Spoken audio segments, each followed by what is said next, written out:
Launching a new site is exciting until you realize no one's actually finding it on Google. Now, I knew SEO was the key, but once I started digging into keywords, audits, and backlinks, it can get overwhelming fast. So I started looking for tools that could show me what to focus on and actually help me take action. And two of the names that came up over and over again are Moz and Semrush. They both promise to make SEO easier, but they go about it in very different ways. So in this video, I'll walk you through my experience using both, what it's like to get started, whether the price feels fair for what you're getting, and which actually help me make progress, so you can decide which one fits the way you work the best. So starting with Moz, and setting it up was quick. Within a minute, I was already inside the dashboard and ready to go. They give you a 7-day free trial, so it's easy to test whether it's actually useful before spending anything.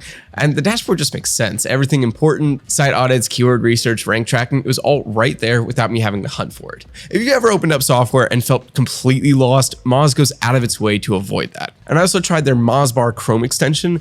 I clicked around different sites and it showed me some quick SEO metrics without having to run a full report. But what I like most is that I could log in, run an audit, check some keywords, and actually understand the results. If you're not deep into SEO and just want something that feels clear and manageable, Moz really nails it. Now with Semrush, the sign up was just as fast, but once I landed in the dashboard, it felt like I had opened up an entire marketing command center. Beyond SEO, they were tools for paid ads, social media, content strategy. It covered basically every single angle of digital marketing. Now, that level of depth, it's a big strength. I ran a site audit and it pulled in way more data than Moz. Things like crawlability issues, deeper backlink breakdowns, content gap analysis against competitors. For someone managing multiple campaigns or clients, that kind of detail is gold.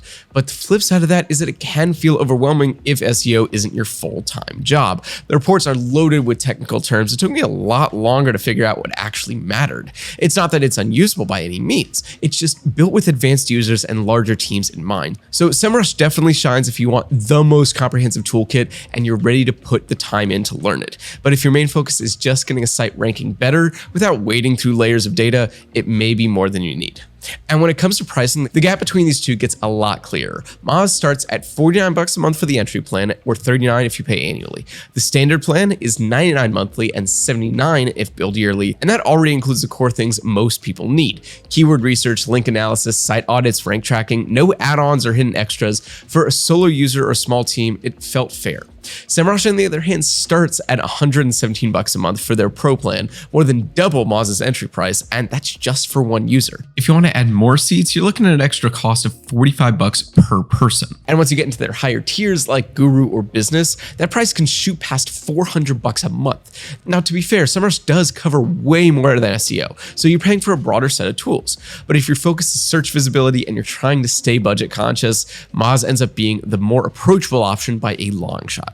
By the way, if you're considering either one, I'll leave some links down in the description. For most of the tools we cover, those links will include some special offers you won't see if you just go straight to their website. So definitely check there if you want to save a bit. So to test things out in practice, I tried both tools on a small local cafe's website. They weren't getting much traffic, so it was the perfect chance to see what each platform could uncover. With Moz, I ran a site audit and got a list of issues right away: broken links, missed meta descriptions, and some slow loading images. And I could actually do something with the suggestions, even without a technical background. It was clear what needed fixing, and I started making changes that same day. Now, Semrush also flagged those problems plus a lot more. It went deeper into crawlability, content gaps, backlink opportunities, and all of that is very valuable, but it came with a lot of extra detail to sort through. I just had to spend more time figuring out what we actually needed for this one small site. So in the end, both gave us useful insights, but Moz made it easier to act on the fixes that mattered. A couple weeks later, the cafe was already seeing more local traffic, and let's be honest, that's really what most people are looking for. So after spending time with both, the difference just comes down to how each one felt to use day to day. With Moz, it was easy to stay focused. The dashboard was clean. It never felt like I had to fight it just to get some answers. It made SEO feel like something I could keep up with without taking up a whole afternoon. Semrush gave off a totally different vibe.